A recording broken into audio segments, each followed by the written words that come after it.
standing in front of 85 Spadina Road, and if you weren't familiar with Toronto, you would just assume this house is a heritage home, but on closer inspection, it is in fact a subway station, and it is the entryway to the Spadina subway station. And this house here is in fact a heritage building. And when they built this station back in the late 70s,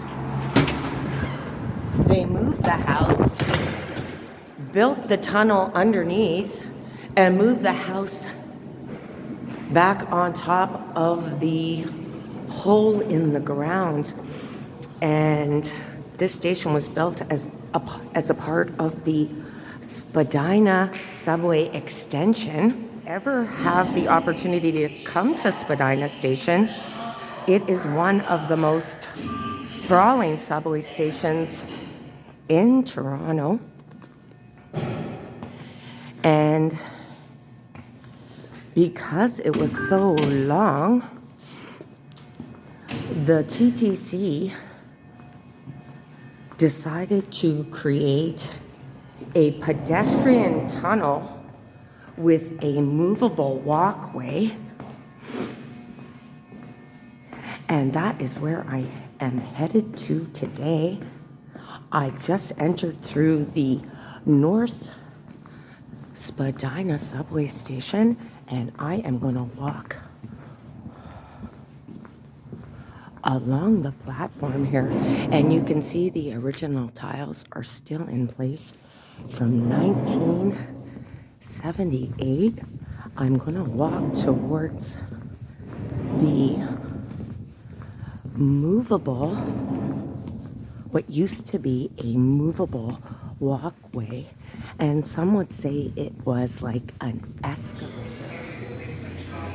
So right up these stairs here is the movable walkway.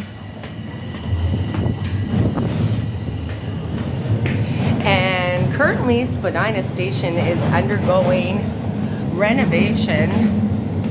Right now there are no escalators working throughout Spadina subway station as they improve their accessibility and restore the escalators. And here is the 150-meter walkway that would take you to the Bloor-Danforth line, also named Spadina Station. And this walkway here runs 150 meters, and this is where the movable walkway was installed.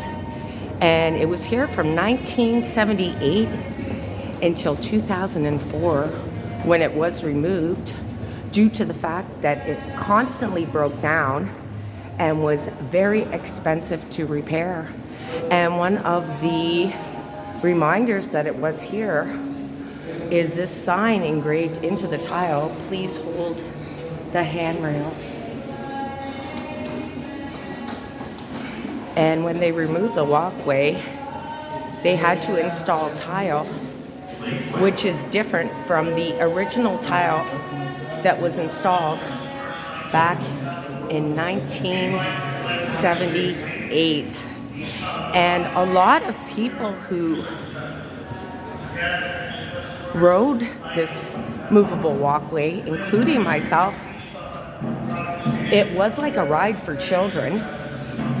But for some people, it also was a nuisance because it broke down frequently.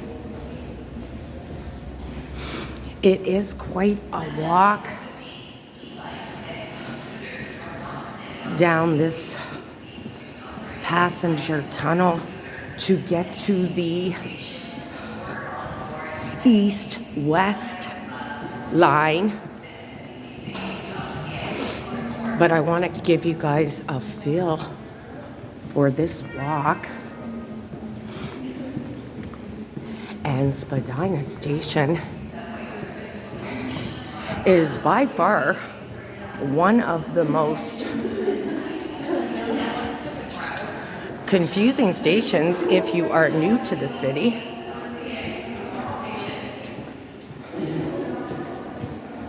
And definitely is one of the most sprawling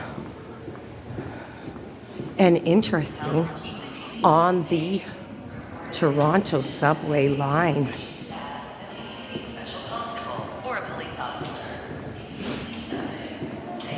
And I will head over to the Danforth subway line.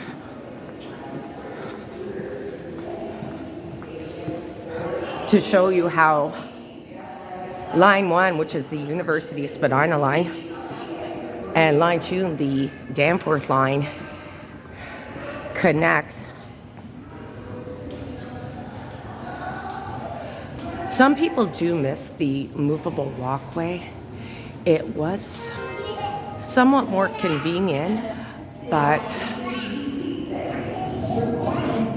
definitely more expensive for the Toronto transit subway system to maintain. So when they did remove it in 2004, it was mostly due to the cost of maintaining it. And down this way here is the Danforth Spadina Station.